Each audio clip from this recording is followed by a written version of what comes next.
Hello, welcome to Techie. Today my topic is network topology. A network is an interconnected system that provides links, communication links amongst two or more than two stations. Each station in a network is a node.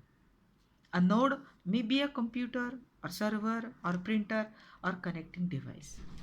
Whereas topology is how the nodes in a network are connected with each other to provide efficient communication.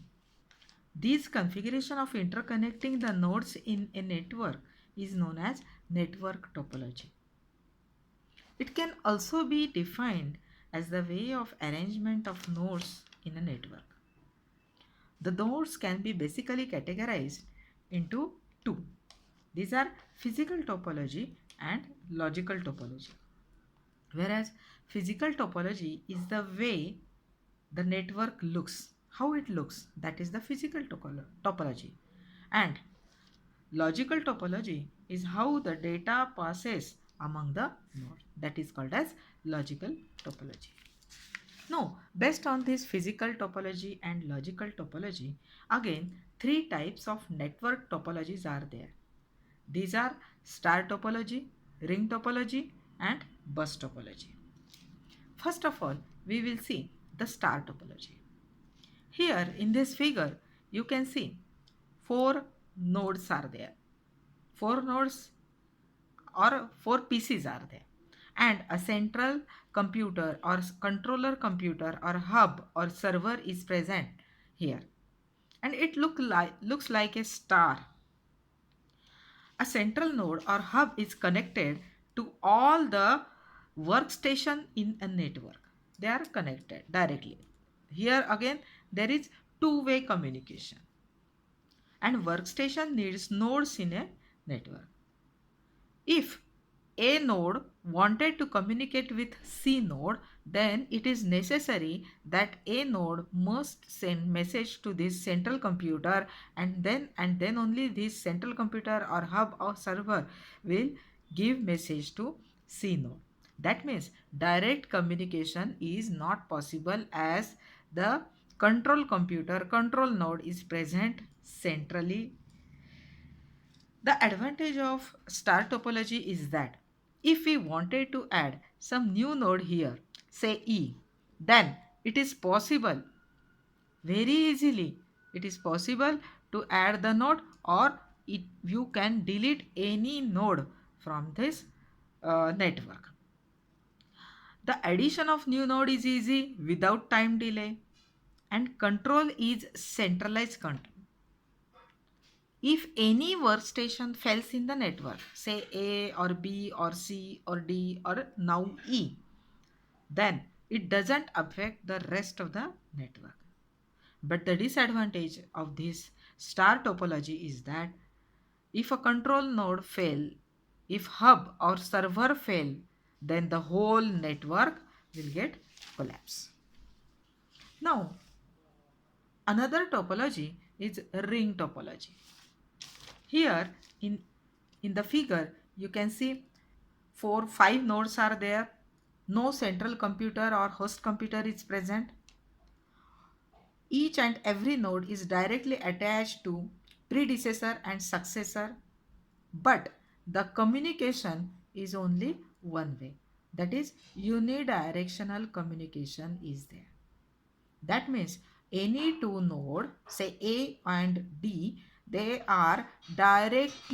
can directly communicate with each other, but with a time delay. If A wants to send message to D computer, then that message will go first to B computer, will go next to C computer.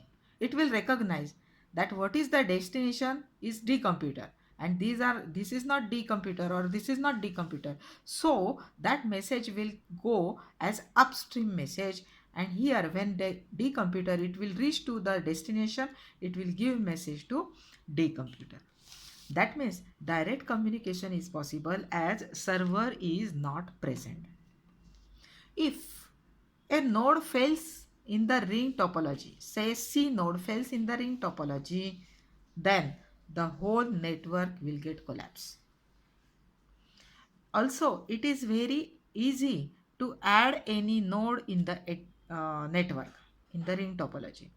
Just you have to connect like this. That means addition of the node is easy, deletion of the node is easy. Directly you can connect with B to D if you wanted to delete the node C. And a central computer or control computer is absent. Each and every node is possible for its own work. So these are some advantages of ring topology, that server is absent, so no delay in message.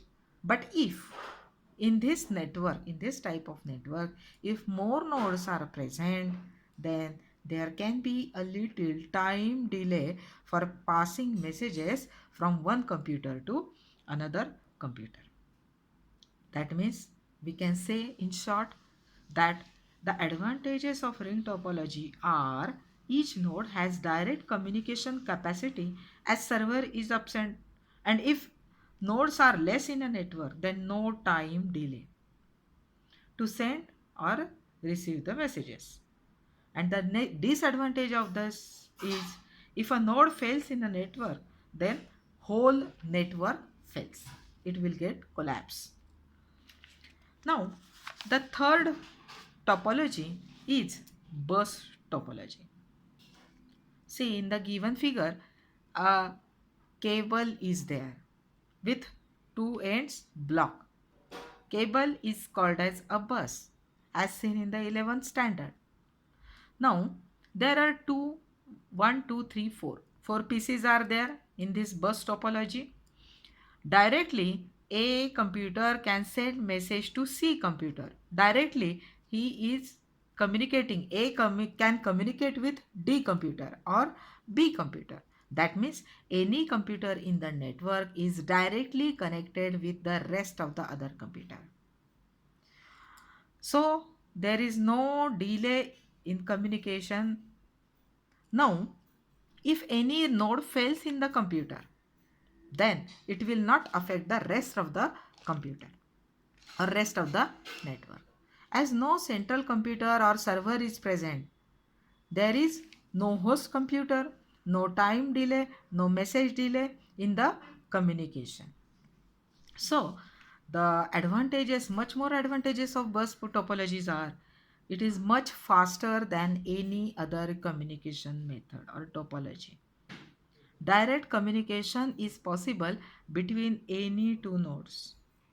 If any node fails in the network, it doesn't affect the network or other nodes in the network. Then, addition of any new node is very easy, or deletion of any node is also very easy in bus topology. I hope you understood all these concepts. Thank you.